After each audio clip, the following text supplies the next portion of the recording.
ஸ்ரீ புருஷோத்தம க்ஷேத்திர மாஹாத்மியம் 37ஆம் அத்தியாயம். மன்னர் ஸ்வேதர் முக்தி அடைகிறார்.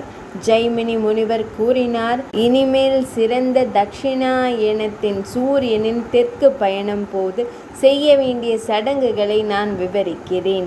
சூரியனின் பயணம் தொடங்குவதற்கு சற்று முன்பு 20 காலங்கள் வரை நீடிக்கும் காலம் கடமைகளுக்கு அர்ப்பணிப்புடன் இருக்கும் ஆண்கள் புனித சடங்குகளை செய்வதற்கு மிகவும் மங்களகரமான நேரமாகும். பிராமணர்களே, பகவான் படுக்கைக்கு செல்வது அந்த சடங்கு போலவே பக்தர் பஞ்சாமிர்தத்தால் இறைவனை ஸ்நானம் செய்ய வேண்டும். அவர் பகவானின் முழு உடலையும் அகல்லோச்சம், கற்பூரம் மற்றும் சந்தனம் பூச வேண்டும். அவர் மகா பகவானை இனிமையான நறுமணங்கள், மாலைகள், ஆபரணங்கள், அழகான ஆடைகள், விளக்குகள் மற்றும் பல்வேறு வகையான உணவுப் பொருட்கள் மற்றும் காணிக்கைகளுடன் வணங்க வேண்டும். ஸ்ரீஹரியின் முகத்திற்கு அருகில் ஒரு ஒளிரும் கற்பூரத்தை அசைக்க வேண்டும். நீராஜன சடங்கை தொடர்ந்து துர்வா சக்திகள் மற்றும் பச்சை அரிசி தானியங்களை அர்ப்பணித்த பிறகு இறைவனை முறையாக வணங்க வேண்டும். பெண்கள் மங்களகரமான பாடல்களை பாட வேண்டும் மற்றும் ஹுலா ஹொலா என்று கத்த வேண்டும். அவர்களும் நடனமாட வேண்டும். புருஷோத்தமர் வழிபடப்படுவதையும் வணங்கப்படுவதையும் காண்பவருக்கு ஜனார்த்தனன் 100 மடங்கு வழிபாட்டின் பலனை தருவார். தெற்கு பெயர்ச்சியின் போது சூரியனின் ஸ்ரீ பகவான் வழிபடப்படுவதை காண்பவர்கள் தங்கள் அனைத்து பாவங்களிலிருந்தும் விடுபட்டு ஸ்ரீ மகாவிஷ்ணுவின் உலகத்திற்கு செல்கிறார்கள். ஸ்ரீஹரியின் ஊர்வல விழா சிறிய அளவில் கொண்டாடப்பட்டாலும் அல்லது பெரிய அளவில் கொண்டாடப்பட்டாலும் அது எப்போதும் முக்தியை அளிக்கிறது. வெவ்வேறு தினங்களில் காணப்படும் இறைவன் நிச்சயமாக முக்தியை வழங்குவார். பிராமணர்களே, இந்த ஊர்வல பண்டிகைகள் அறியாதவர்களுக்கு நம்பிக்கையை தூண்டுவதற்காகவே கருணையுள்ள ஸ்ரீ மகாவிஷ்ணுவால் அறிவிக்கப்பட்டுள்ளன. அவை பாவிகளின் பாவங்களை நீக்குகின்றன. புண்ணியம் எப்போதும் துன்பங்களுக்கு ஆளாவதன் மூலம் உருவாக்கப்படுகிறது என்று கருதுபவர்கள் இழிவானவர்கள். ஸ்ரீ மகாலட்சுமியின் இறைவனுக்கு உணவு பிரசாதத்தை தயாரிக்க சமையல் அறையை நன்கு புனிதப்படுத்த வேண்டும். ஸ்ரீ வைஷ்ணவ புனித நெருப்பை மூட்டிய பிறகு சிறந்த கருவை தயாரிக்க வேண்டும். அதை வைஷ்ணவ தெய்வ பிரசாதத்தை சமைக்கும் வழிமுறையாக மாற்ற வேண்டும். ஸ்ருதிகள் மற்றும் ஸ்மிருதிகளில் பரிந்துரைக்கப்பட்ட புனித சடங்குகளில் அர்ப்பணிப்புடன் அரசரால் பயன்படுத்தப்படும் குரு மிகுந்த மன மற்றும் உடல் தூய்மையுடன் பிரம்மதேவர், பிரபஞ்சத்தின் இறைவன் மற்றும் பிரபஞ்சத்தின் படைப்பாளர் ஸ்ரீ மகாவிஷ்ணுவிற்கு புனித நெருப்பில் ஹோமங்களை செய்ய வேண்டும். அரசரால் பணியமர்த்தப்பட்ட குரு ஸ்ருதிகள் மற்றும் ஸ்மிருதிகளில் பரிந்துரைக்கப்பட்ட மத சடங்குகளை கவனமாக நிறைவேற்றுபவராக இருக்க வேண்டும். அதன் பிறகு பலி காணிக்கைகள் சமர்ப்பிக்கப்பட வேண்டும் மற்றும் காணிக்கைகள் பின்வருமாறு வழங்கப்பட வேண்டும்.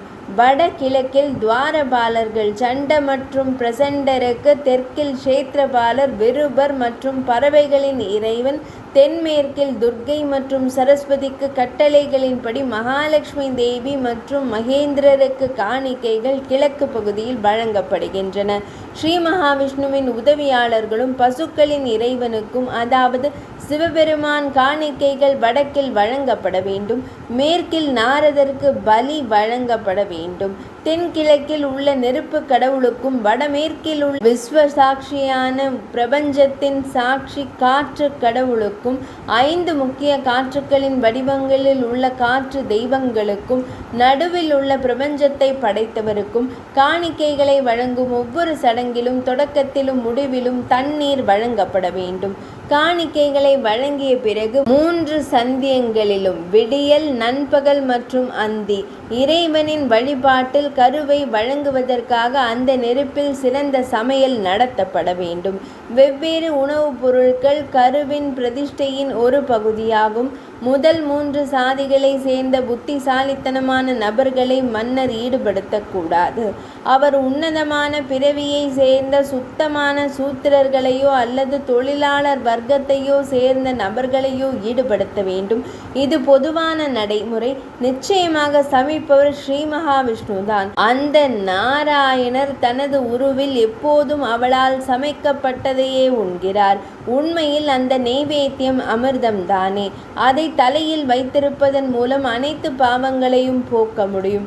அதை அருந்தினால் அது மது அருந்துவதால் ஏற்படும் பெரிய பாவங்களை அளிக்கிறது. அதை உள்ளிழுத்தால் அது மன பாவங்களை அளிக்கிறது. அதை பார்த்தால் அது பார்வையிலிருந்து எழும் பாவங்களை அளிக்கிறது. அதை ருசித்தால் அது செவிப்புலன் பாவங்களை அகற்றுகிறது. அதை தொட்டால் அது தொடுவதன் மூலம் செய்த பாவங்களையும் எழும் பாவங்களையும் அளிக்கிறது. பொய்யான வார்த்தைகளிலிருந்து அதை உடலின் மேல் பூசுவதன் மூலம் அது அனைத்து உடல் பாவங்களையும் நீக்குகிறது. அது அவற்றை எரிக்கிறது. அதில் எந்த ஐயமும் இல்லை. உண்மையில் ஸ்ரீஹரிக்கு வழங்கப்படும் உணவு மிகவும் புனிதமானது. ஒருவர் அதை மானேக்கள் மற்றும் தெய்வங்களின் சடங்குகளில் பயன்படுத்தினால் பித்ருக்கள் மற்றும் சூரர்கள் அவரை பார்த்து மகிழ்ச்சி அடைகிறார்கள். அவர்கள் மதுவை வதம் செய்தவரின் உலகத்திற்கு செல்கிறார்கள். ஹவ்யர்கள் மற்றும் காவியர்களில் பிராமணர்களே இதைவிட தூய்மையான மற்றும் புனிதமானது எதுவும் இல்லை. சொர்க்கவாசிகள் மனிதர்களின் வடிவங்களை எடுத்து அதை உண்கிறார்கள். அதில் சக்கரம் தாங்கிய தேவர்களின் இறைவனின் மிகுந்த பற்று உள்ளது. ராஜா ஸ்வேதரின் கதை. முன்பு திரேதாயுகத்தில் ஸ்வேதர் என்றொரு பெரிய மன்னர் இருந்தார். அவர் அனைத்து புனித விரதங்களையும் கடைபிடித்தார் மற்றும் புருஷோத்தமரிடம் மிகுந்த பக்தி கொண்டிருந்தார். மன்னர் இந்திரத்யும்னரால் தயாரிக்கப்பட்ட உணவு பிரசாதங்களைப் போலவே ஒவ்வொரு நாளும் அவர் மகிழ்ச்சியுடன் பல்வேறு வகையான உணவு பிரசாதங்களை தயாரித்தார். பல வகையான உணவுப் பொருட்கள், 6 சுவைகளின் நன்கு தயாரிக்கப்பட்ட உணவுகள் இருந்தன. அற்புதமான வகையான மாலைகள், இனிமையான வாசனை திரவியங்கள் மற்றும் நறுமண பொருட்கள் இருந்தன. பாடல்கள், வாத்திய இசை மற்றும் தெய்வீக வசீகர நடனங்கள் இருந்தன. வெவ்வேறு சந்தர்ப்பங்களில் ஸ்ரீஹரிக்கு அரச வரவேற்பு மற்றும் சேவை வழங்கப்பட்டது. எல்லாவற்றுக்கும் பெரும் செலவு மற்றும் சிரமம் இருந்தது. மேலும் பக்தி உணர்வுகளை பிரதிபலித்தது. ஸ்ரீ வைஷ்ணவர்களின் புனித எழுத்துக்களில் குறிப்பிடப்பட்டுள்ள பல்வேறு வகையான உணவு பிரசாதங்களை கற்றறிந்த மனிதர்களின் தாமரைகளுக்காக அந்த வடிவில் சூரியனை போன்ற அந்த மன்னர் தயாரித்தார். ஒரு நாள், ஒரு குறிப்பிட்ட நாளில் காலையில் வழிபாட்டு நேரத்தில் ஸ்ரீஹரியை காண சபைக்கு சென்ற மன்னர் இறைவன் வணங்கப்படுவதை கண்டார். தேவர்களின் இறைவனை வணங்கிய பிறகு சிறந்த மன்னர் மாளிகையின், அதாவது ஆலயத்தின் நுழைவாயிலின் அருகே மகிழ்ச்சியுடன் கைகூப்பி நின்றார். தானே தயாரித்த சிறந்த காணிக்கைகளையும் ஸ்ரீஹரியின் முன் 1000 பரிசுகளையும் வரிசையாக வைத்ததை கண்ட மன்னர் மனதில் இவ்வாறு நினைத்து ஒரு தியானத்தில் ஈடுபட்டார். அவர் இவ்வாறு யோசித்தார்: மனிதர்கள் தயாரித்த உணவு பிரசாதங்களை ஸ்ரீஹரி ஏற்றுக்கொள்கிறாரா? உணர்ச்சி பூர்வமான உணர்வுகளால் மாசுபடுத்தப்பட்ட வெளிப்புற யாகம், அதாவது மொத்த தியாகம், நிச்சயமாக தெய்வீக காணிக்கைகளால், தேவர்களால் கூட போதுமான அளவு வணங்க முடியாத மன காணிக்கைகளால் வழிபடும் ஸ்ரீஹரியின் மகிழ்ச்சிக்காக அல்ல. இவ்வாறு நினைத்த போதும் ஸ்ரீ வழங்கிய உணவை உண்டு பானத்தை அருந்தும் இறைவன் தெய்வீக இருக்கையில் அமர்ந்திருப்பதை கண்டான். அவள் ஒரு தெய்வீக மாலையால் அலங்கரிக்கப்பட்டிருந்தாள். அவள் தெய்வீக பட்டு அங்கிகளையும் மென்மையையும் அணிந்திருந்தாள். மிகவும் மதிப்புமிக்க இரத்தினங்களால் அலங்கரிக்கப்பட்ட அவளுடைய கணுக்கால்களின் வசீகரமான ஒலியால் சூரர்களின் வசிப்பிடத்தை நிரப்பினாள். அவள் ஒரு தங்க கரண்டியால் ஆர்வத்துடன் சாறுகளை பரிமாறிக்கொண்டிருந்தாள். இறைவன் ஒத்த ஆளுமைகளை கொண்ட பல நபர்களால் சூழப்பட்டிருந்தார். அவர்களும் உணவை உட்கொண்டிருந்தனர். அந்த மர்மமான காட்சியை கண்டதும் மன்னர் மன நிறைவு அடைந்து ஆசீர்வதிக்கப்பட்டதாக நினைத்தார். அவர் விழிகளை திறந்தார். பின்னர் அவர் முன்பு கண்டதையும் கண்டார். அன்றிலிருந்து மன்னர் மிகுந்த மகிழ்ச்சி அடைந்தார். அவர் வழக்கமாக இறைவனுக்கு முதலில் படைக்கப்பட்டதை மட்டுமே கொண்டார். அவர் புனித சடங்குகளையும் மிகுந்த தவங்களையும் செய்தார். தனது ராஜ்யத்தில் அகால மரணத்தை அளிக்கவும் இறந்தவர்களின் இரட்சிப்பிற்காகவும் அவர் மந்திர ராஜத்தை ஓதினார். 100 ஆண்டுகளின் முடிவில் தன்னை நாடுபவர்களுக்கு ஆசைகளை தரும் கல்ப மரமான நரசிம்மமூர்த்தியை, பாவங்களை நீக்கும் இறைவனை கண்டார். யோக தாமரை தோரணை அவரது இருப்பிடமாக இருந்தது. ஸ்ரீ மகாலட்சுமி அவரது இடதுபுறத்தில் நின்றார். அவரது அனைத்து உறுப்புகளும் தெய்வீக பொருட்களால் அலங்கரிக்கப்பட்டன. அவரது உடல் படிகம் போல தூய்மையானது. தேவர்கள் மற்றும் சித்தர்கள் மற்றும் விடுதலை பெற்ற ஆன்மாக்களால் அவர் புகழப்பட்டார். அவரது முகம் புன்னகையால் பிரகாசித்தது. அவர் அரசர் குழப்பமடைந்தார், ஆச்சரியப்பட்டார் மற்றும் பயந்தார். மிகுந்த மகிழ்ச்சியால் அடைப்பட்ட வார்த்தைகளால், பகவானே மகிழ்ச்சி அடையுங்கள், இறைவனே மகிழ்ச்சி அடையுங்கள் என்று அவர் முழக்கமிட்டார். இந்த வார்த்தைகளை கூறி தரையில் விழுந்தார். தவத்தின் காரணமாக மெலிந்து வணங்கிக் கொண்டிருந்த பாவமற்ற மன்னரை கண்டதும் தனது பக்தர்களிடம் அன்பாக இருந்த நரசிம்ம மூர்த்தி இவ்வாறு கூறினார். ஸ்ரீ நரசிம்ம பகவான் கூறினார், அன்பான பக்தனே, எழுந்திருப்பாய். நான் உங்கள் பக்தியால் மகிழ்ச்சியடைந்த இறைவன் என்பதை அறிந்து கொள்ளுங்கள். நான் மகிழ்ச்சியடையும் போது பெற முடியாதது என்பது எதுவுமில்லை. எனவே அதை நீங்கள் பிரார்த்தனை செய்யுங்கள். இறைவனின் இந்த வார்த்தைகளை கேட்டதும் மன்னர் எழுந்தார். பய பக்தியுடன் கரங்களை இணைத்து ஜனார்த்தன பகவானிடம் இந்த வார்த்தைகளை பணிவுடன் கூறினார். ஸ்வேத மன்னர் கூறினார், பகவானே, தாங்கள் என் மீது மகிழ்ச்சி அடைந்தால் இது ஒரு அரிய வரம். நான் உங்கள் சாருத்தியத்தை, வடிவ அடையாளத்தை அடைந்து உங்கள் முன்னிலையில் நிற்பேன். நான் ஒரு அரசராக இருக்கும் வரை என் ராஜ்யத்தில் யாரும் அகால மரணத்தை சந்திக்க கூடாது. மரணம் சரியான நேரத்தில் வந்தால் அவர் முக்தி அடையட்டும்.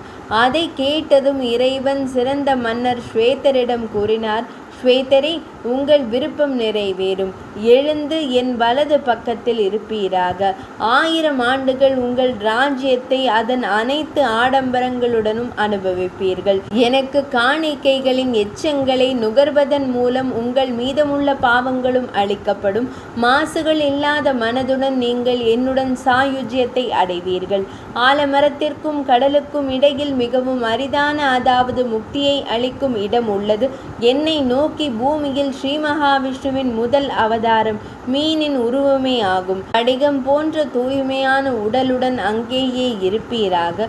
பூமியில் ஸ்வேத மாதவன் என்ற பெயரால் தாங்கள் நன்கு அறியப்படுவீர்கள். மனிதர்கள், கீழ் விலங்குகள் அல்லது பூச்சிகள் கூட உங்கள் இருவருக்கும் இடையில் தங்கள் உயிரை துறந்தால் அவர்கள் நிச்சயமாக முக்தியை அடைவார்கள். அழியாத தேவர்கள் கூட அங்கே இறக்க விரும்புகிறார்கள். மனிதர்கள் எவ்வளவு அதிகமாக விரும்புவார்கள்? உங்கள் வடக்கே பாவங்களை நீக்கும் ஒரு ஏரி உள்ளது. பக்தர் அங்கு நீராடி அதன் தண்ணீரை பருக வேண்டும். ஒருவர் அதன் தெற்கு கரையில் தங்கள் இருவரையும் பார்த்து தூய்மை அடைந்து தனது உயிரை துறந்தால் அவர் முக்தி பெறுகிறார். இந்த புனித இடத்தை சுற்றியுள்ள அனைத்து பகுதியும், அதன் ஒவ்வொரு துளியும் முக்தியை அளிக்கிறது. அறியாதவர்களுக்கு நம்பிக்கையை தூண்டுவதற்காக முக்கியமான இடம் பயனுள்ளது என்று கூறப்படுகிறது. எனது நிர்மால்யத்தை, எனது பிரசாதங்களின் எச்சங்கள், அவற்றை உட்கொள்ளும் தங்கள் ராஜ்யத்தில் உள்ள அனைத்து மக்களும் ஒருபோதும் அகால மரணம் அடைய மாட்டார்கள். அவர்களுக்கு ஒருபோதும் அகால மரணம் ஏற்படாது.